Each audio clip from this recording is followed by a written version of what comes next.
Hola, aquí estamos con otra parte nueva del curso de nutrición deportiva de alto rendimiento, que va a ser la parte de los suplementos, que para mí es la parte casi menos importante que hay, o de las menos importantes, pero parece que mucha gente en cuanto habla de nutrición deportiva lo primero que piensa es en los suplementos. ¿Y qué bote tengo que comprar? ¿Y qué tengo que tomar? ¿O me tomo proteína? ¿Me tomo? Etcétera. Así es. Constante. Es una de las cosas que más me preguntan y a la que la gente da más importancia. A lo mejor cuando tengo un paciente que me pide una nutrición, una dieta de alto rendimiento, me pregunté, ¿también me llevan la suplementación? No, la suplementación es como si me preguntas, ¿también me llevan las zanahorias? La zanahoria es una parte más de la nutrición, ¿no? Entonces los suplementos igual, es un añadido extra que pues puede servirnos de cierta ayuda. Pero la verdad es que la mayoría de los suplementos, la inmensa mayoría de los suplementos del mercado son totalmente inútiles si no se sigue si se sigue una dieta adecuada. Además, precisamente en eso se basa la industria. Yo siempre he acusado a la industria de suplementos de extender una mala información sobre nutrición y de desinformar sobre nutrición incluso a las personas que pagan cursos de nutrición con ellos. La industria de suplementos es la que ha creado federaciones de culturismo, vende la mayoría de las revistas de fitness del mercado, pertenecen a empresas de suplementos, y las que no pertenecen a empresas de suplementos se financian con el dinero que les da la publicidad de esos suplementos. Por lo tanto, es una suerte de negocio que se ha orientado desde hace años para favorecer una desnutrición que luego se compensa con la venta de suplementos. Por ejemplo, antiguamente las revistas de cierta empresa de suplementos defendían dietas muy altas en lácteos. Entonces podía haber una revista que te decía que en la dieta tomases medio litro de leche en el desayuno, en la media mañana, en la comida, en la cena, queso, mantequilla, incluso helados, hasta leche en polvo añadida a la leche para darle más cantidad de a lo mejor proteína o de energía. Y luego vendían suplementos de proteínas basados en proteína de soja.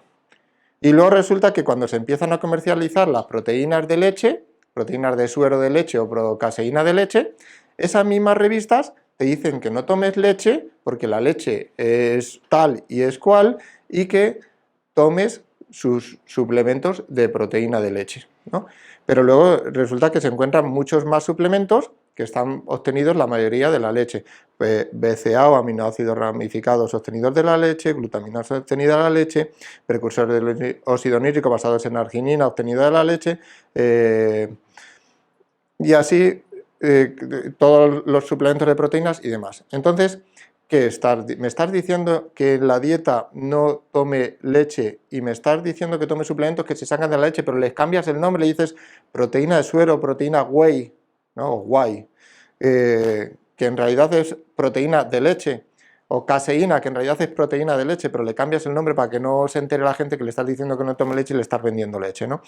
Bien, pues la mayoría de los suplementos pasa esto. Son suplementos que son alimentos, en realidad las proteínas son proteínas de alimento, y otras, y la almidón o la amilopectina, pues es de almidón sacado de los alimentos, sea de cereales o sea de patatas, simplemente.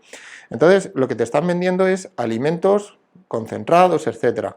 Entonces, ese tipo de suplementos, la mayoría son inútiles si tú estás comiendo bien. Y la industria lo que se ha encargado es de crear dietas carenciales. Por ejemplo, mencioné que no se deben tomar nunca multivitamínicos, porque los multivitamínicos tienen compuestos como el sulfato ferroso que son tóxicos. Y mencioné que las personas que toman multivitamínicos o ciertas vitaminas liposolubles o hierro tienen una esperanza de vida menor que las que no toman nada, o sea, reducen su esperanza de vida, aumentan el riesgo de varios tipos de enfermedades.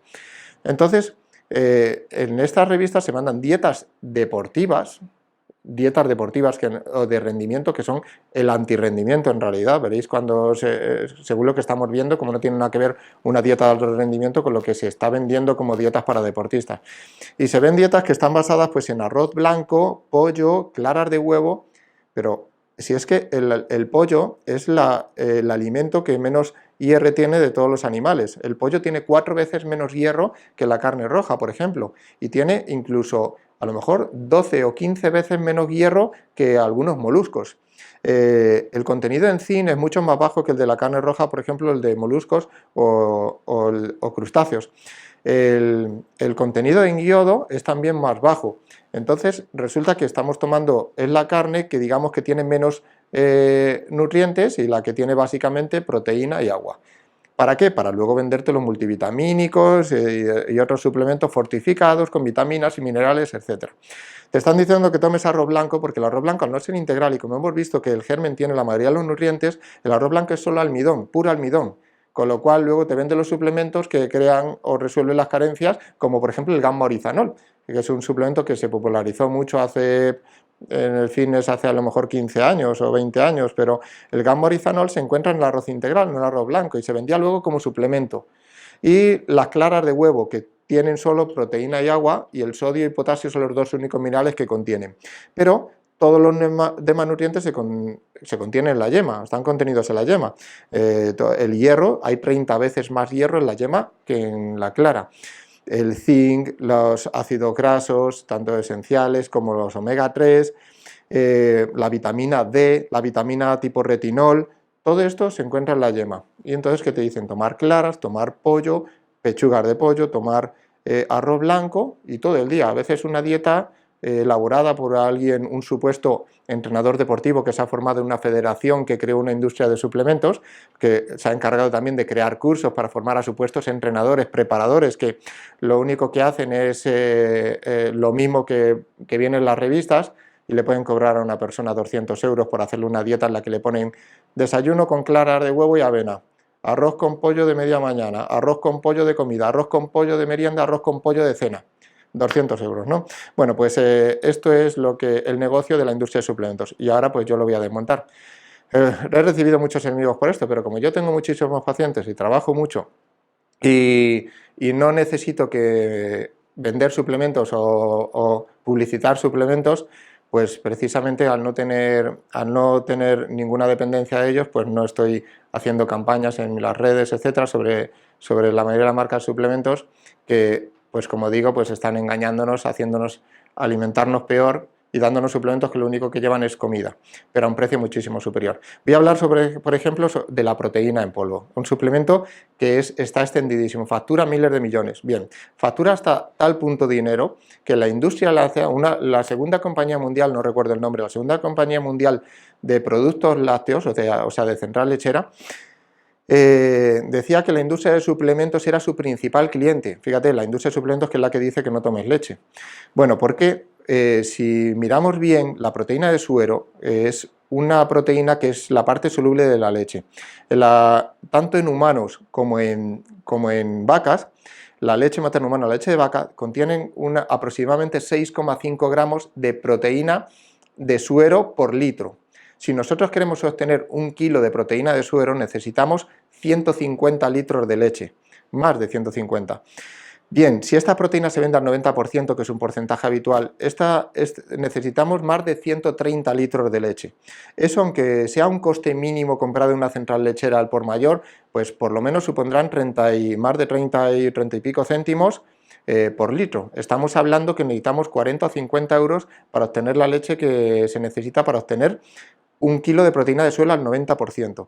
Bien, esto se tiene que procesar, se tendría que aislar la proteína, no la aíslan verdaderamente, pero se tendría que aislar la proteína, se tendría que, bueno, primero deshidratar, se tendría que envasar, se tendrían que pagar unos gastos generales, hay que pagar a los empleados un transporte, porque estamos hablando de toneladas y toneladas de leche, que incluso aunque ya se compre en polvo o se comprase en polvo, bueno, pues al fin y al cabo hay que hacer el proceso de deshidratación. Y eso también tiene un coste. Y luego, pues, eso se tiene que enviar a los distribuidores, a las tiendas. Las tiendas no venden por menos de un 35% de margen. No sé si me escucha alguien que tenga una tienda, conozca una tienda que trabaje con menos margen, pero sí, siempre se pueden hacer descuentos, rebajas, pero suelen trabajar con un 35% y algunos trabajan con marcas con un 50% de descuento. Quiere decir que si esa proteína ha costado cerca de los 50 euros de coste de producción, o los costes de producción luego sean, aunque sean 10 o 20 euros por kilo, porque hay que procesar esos 130 y pico litros de leche, y luego eso puede tener un coste, aunque sea 10 o 20, se ponen 60, 70 euros, y luego el de la tienda va a vender con un mínimo de un 35% de margen, lo va a vender mínimo a 100 euros. Bien, todo el mundo sabe que 1 kilo de proteína de suero no cuesta 100 euros, sino que se cuesta pues 25, 30 o lo que cueste, o más, según la marca.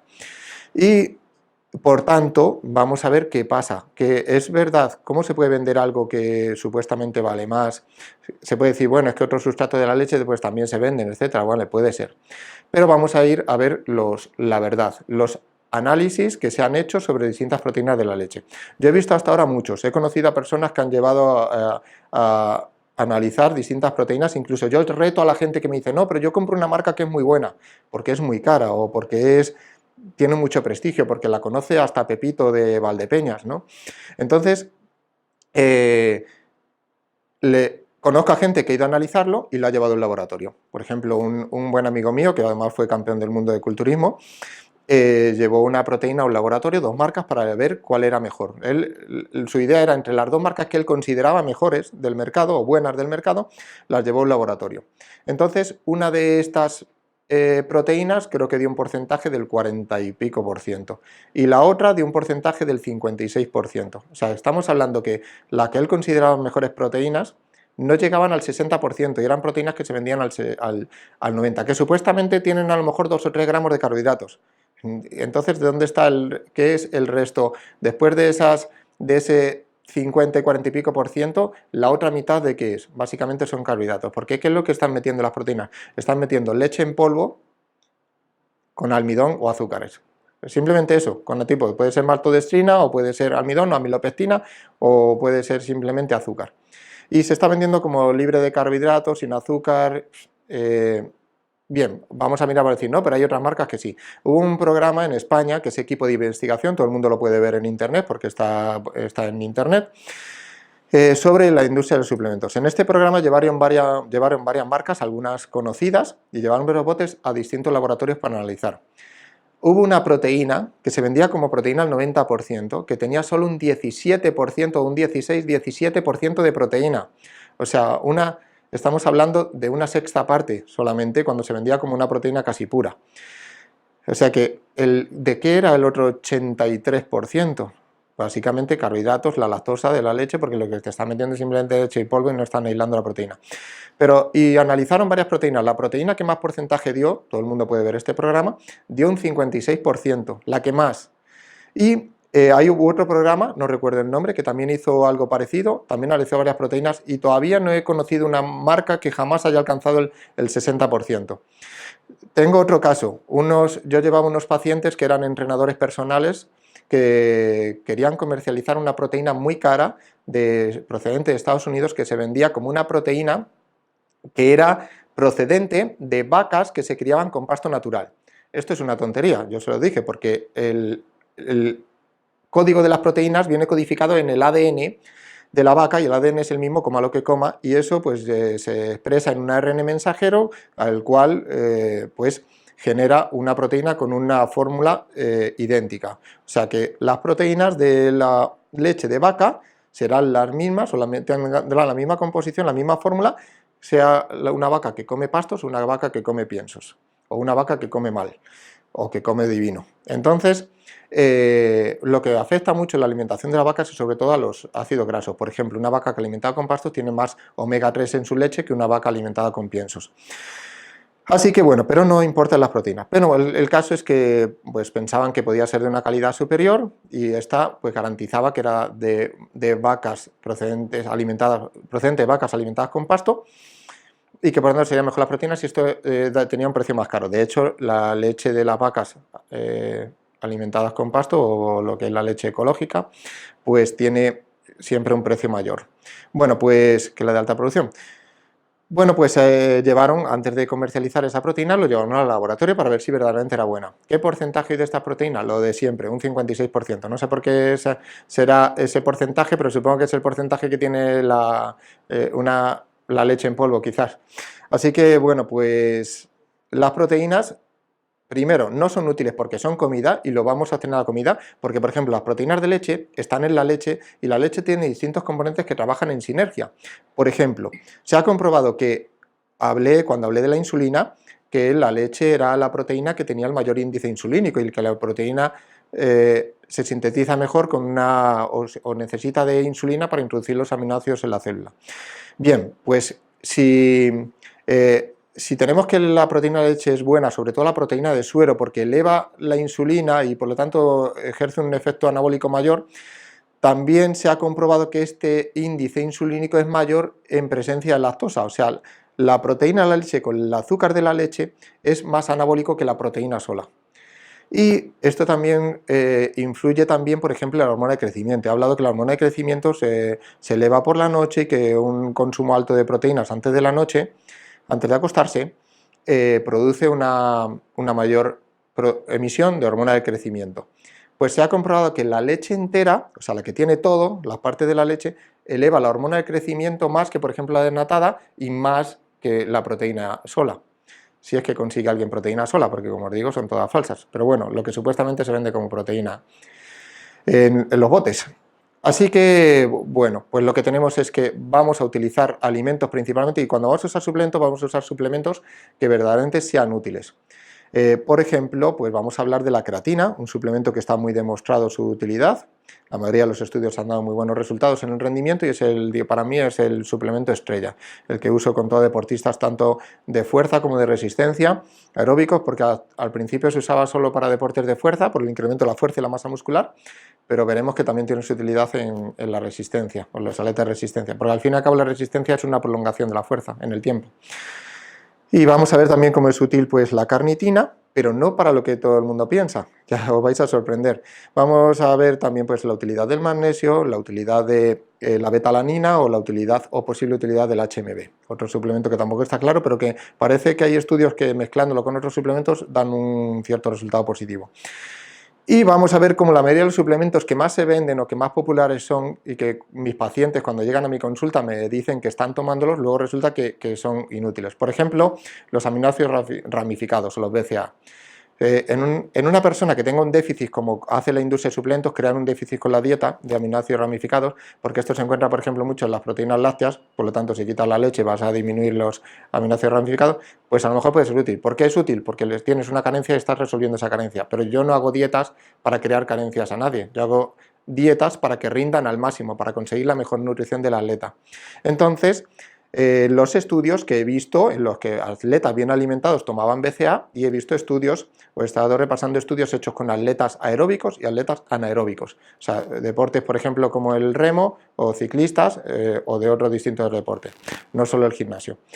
Y resulta que el BCA frente a un placebo, frente a glucosa o frente a una mezcla de proteínas con carbohidratos, etcétera, comparando con otras cosas, resulta que no aumentaba o mejoraba el rendimiento ni la recuperación muscular, ningún factor de rendimiento, sino que encima aumentaba la concentración del ion amonio, que es el amoníaco es NH3, una molécula, un átomo de nitrógeno y 3 de hidrógeno, y cuando tiene un hidrógeno más, pues tiene una carga positiva y es lo que se llama el ion. Ion es un átomo con carga eléctrica. Bueno, pues el ion amonio aumenta la concentración. ¿Por qué? Porque los BCA se utilizan mucho para obtener glucosa a partir de ello, para utilizarlo como energía. Entonces, como tienen nitrógeno, lo vimos cuando repasamos las proteínas, y luego los carbohidratos en los que se convierten solo tienen carbono, hidrógeno, oxígeno, ese nitrógeno sobrante forma amoníaco. Ese amoníaco entra en el ciclo de la urea, en el que se convierte en urea y luego se elimina por la orina. Pero ese amoníaco también está dentro de la célula, hasta que sale de la célula puede salir incluso por el sudor. Yo sé muchas veces en el gimnasio quién está tomando sus botes de proteínas o sus BCA o sus aminoácidos, porque precisamente el sudor le huele muy fuerte, porque como el exceso de amoníaco es huele muy fuerte, pues el sudor le huele a amoníaco. Así que, bueno, pues ya sabéis, cuando veáis a alguien en el gimnasio al lado que huele fuerte, sé seguro que se está comprando los botes de colores, como yo le digo. Así que, los BCA se comprobó que lo único que hacen es elevar la concentración de amonio, lo cual puede mermar en el rendimiento, o sea, puede afectar al rendimiento, porque en realidad estamos intoxicando las células. Y recordad que siempre hablamos del rendimiento a largo plazo, no de algo bueno para hoy, pero que me dañe más rápidamente. Hemos hablado de permanecer o prolongar la vida útil o deportiva de una persona, ¿no? De un atleta. Entonces, lo mismo pasa con la glutamina, otro suplemento que se vende muchísimo. La glutamina se encuentra en exceso en el cuerpo. Nosotros tenemos un exceso de glutamina para ciertas necesidades que pueda haber. Entonces tenemos unas reservas. ¿De qué va a valer suplementar algo de lo que tenemos reservas en exceso? Para que tengamos más reservas, si al final lo que importa es lo que utilizamos.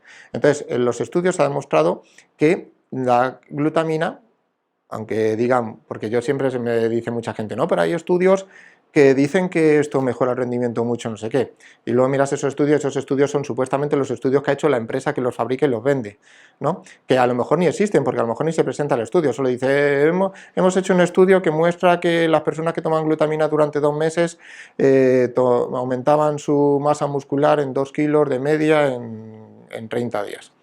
Y vale, y la descripción del estudio.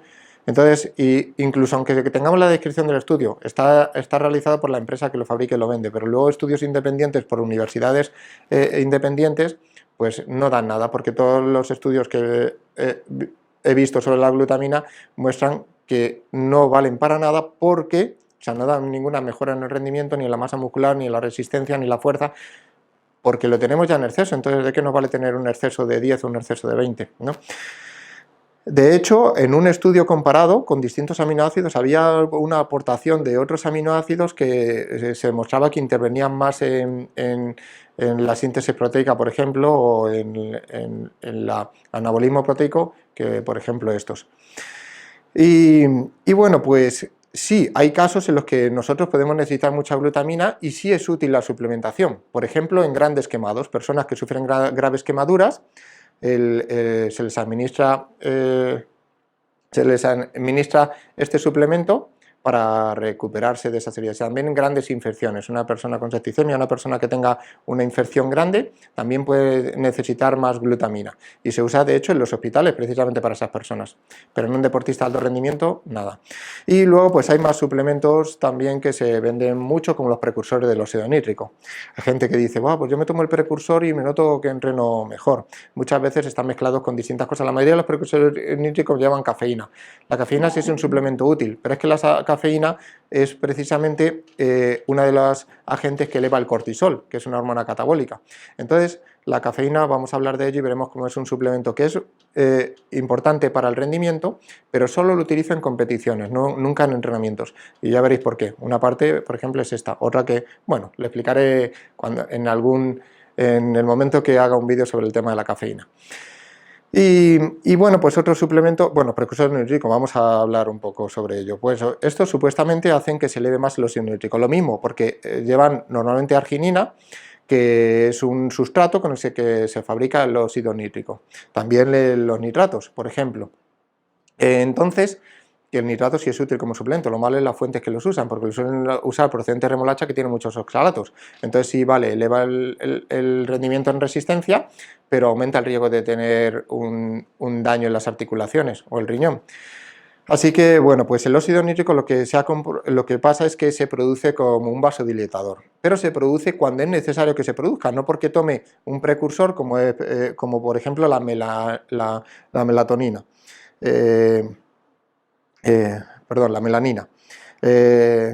La piel se pone morena mediante un pigmento que se produce a partir de la tirosina. Porque tenemos tirosina no nos vamos a poner moreno, porque necesitamos el estímulo del sol. Bien, pues el óxido nítrico necesita que haya una deficiencia, una falta de oxígeno. Por ejemplo, cuando subimos a una montaña donde va disminuyendo el oxígeno, cuanto más alto subamos, más falta el oxígeno. Entonces el cuerpo produce óxido nítrico, en el cerebro principalmente, para que se produzca una vasodilatación y poder captar más oxígeno habiendo poco oxígeno. Precisamente si esto pasa en exceso es lo que se produce lo que se llama el mal de altura. Esto lo saben las personas que hayan subido a la altura, produce dolores de cabeza muy fuertes, es como si aumentara mucho la presión en el cerebro, que puede incluso empujar los ojos hacia afuera, por decirlo así. Y pasa porque hay déficit de oxígeno, pero si nosotros estamos con una cantidad de oxígeno normal, no vamos a producir más óxido nítrico. Bien, también se hace falta pues en submarinistas, también se produce óxido nítrico. Y bueno, pues se supone que si nosotros tenemos una necesidad de oxígeno por el rendimiento aeróbico, porque estamos necesitando más oxígeno, hacer un deporte de alta intensidad aeróbico, pues si nosotros queremos captar más oxígeno, pues puede producirse más óxido nítrico, pero al fin y al cabo es un aminoácido que saca de las proteínas y lo podemos obtener de la comida, por lo tanto suplementarlo con una dieta adecuada no hace nada por aumentar el óxido nítrico. Así que, bueno, pues así pues la mayoría de los suplementos.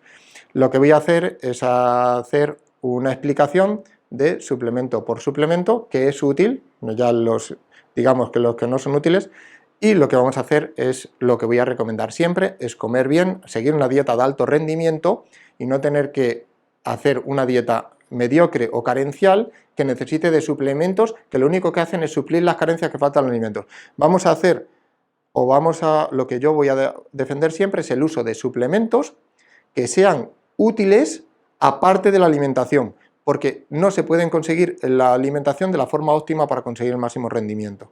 Pero mientras podamos conseguir la alimentación, lo vamos a hacer por la alimentación. Pues esto es todo sobre el tema de los suplementos en general y os hablaré pues suplemento por suplemento para que aprendáis cuál es el mejor y cómo usarlos, cómo dosificarlos y bueno, en definitiva, ver que son muy pocos los que son útiles, pero pueden ser importantes y cuáles de verdad valen. Muchas gracias y seguimos con vosotros.